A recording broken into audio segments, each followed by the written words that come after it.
Mark Patton was raised in Riverside, Missouri, a suburb of Kansas City.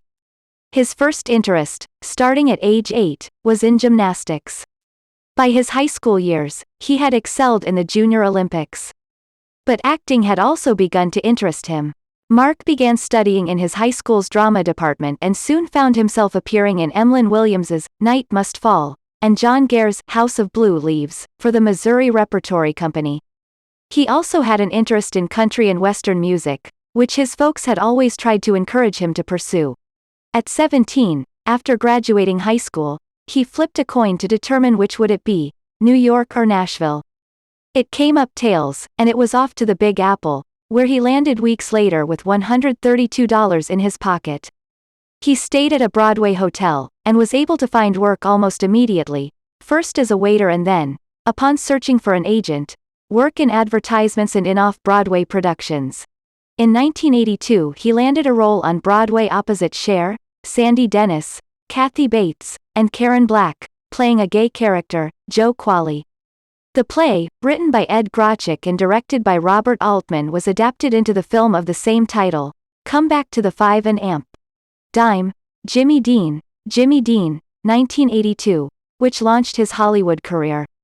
Grochik wrote the screenplay and Altman again directed.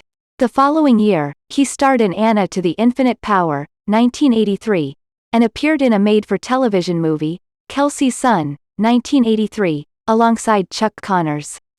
2 years later, he landed the role in the sequel to A Nightmare on Elm Street, 1984, A Nightmare on Elm Street 2, Freddy's Revenge, 1985. Patton, who had felt like an outsider and endured bullying at school, had been out about his homosexuality in New York, but Hollywood was a different, very homophobic, world. After appearing in Nightmare 2, the public began to notice a gay subtext in the movie, which screenwriter David Chaskin purposefully included in the script. At the time, he denied it, blaming Patton for playing it too gay. He had received a request from the gay magazine, The Advocate, after making Jimmy Dean, but was told he absolutely couldn't speak with a gay magazine, even though he had played a gay character. In 1987, he was cast to play a groundbreaking gay character on a major television network series, but was asked if he could play a gay character while telling people he was straight. Tired of the homophobia in Hollywood that was so different than the theater scene in New York, Patton left acting and became a successful interior decorator. While battling what he thought was bronchitis, Patton underwent tests that revealed he was HIV positive, suffering from thrush, pneumonia, and tuberculosis.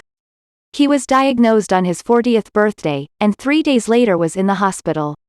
His health slowly improved and he moved to Mexico where he met Hector Morales Mondragon, who would later become his husband. In 2010, Patton was approached to appear in Never Sleep Again, The Elm Street Legacy, 2010, a documentary about the Elm Street franchise. He learned that Nightmare 2 had become a cult classic among both horror fans and the LGBT community, being celebrated as one of the gayest horror films of all time. Patton agreed to appear in the documentary and was finally able to be truthful about his sexuality. Screenwriter Chaskin finally admitted that he had included the gay subtext. Since that time, he is lauded as the first male scream queen, while touring horror conventions all over the world. He sells t-shirts with some of the gayer lines from the film, "He's inside me, and he wants to take me again," along with the derogatory ones, such as "Jesse is a homo." He donates much of the money he makes from his appearances to HIV treatment organizations and charities for LGBT youth such as the Trevor Project. As of 2013, he and his husband own an art store in Puerto Vallarta where Patton sells some of his own work, including a line of painted handbags he designed.